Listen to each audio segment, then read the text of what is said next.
Bienvenue dans l'antichambre du musée du Verre. Ici, on est dans le couloir qui mène aux différentes pièces des réserves. C'est un espace de transit. Et c'est là qu'on entrepose les objets qu'on vient de recevoir. Mais c'est aussi là que le régisseur nettoie les objets, les étudie et les inventorie. Donc là, on a une donation de verre manufacturé et bousillé qui proviennent de Sarpoterie. Et donc, on nettoie les pièces.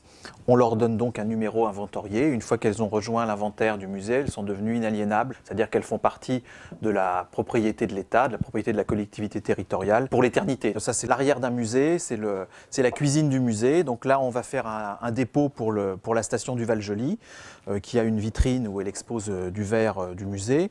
Donc on a préparé les caisses, et donc les objets sont donc emballés dans des caisses de transport avec le plus grand soin possible. Et donc ça, c'est le travail d'une personne du musée qui est très importante, qui s'appelle le régisseur.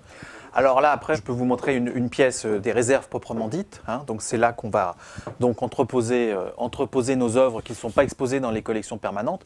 Et donc les œuvres sont mises les unes sur les autres dans des caisses. Elles ont été quand même très soigneusement rangées, très soigneusement répertoriées. Donc là, on est dans une zone où on a essentiellement du verre ancien. On a également des boîtes dans lesquelles on met les œuvres, ce qu'on appelle en quarantaine.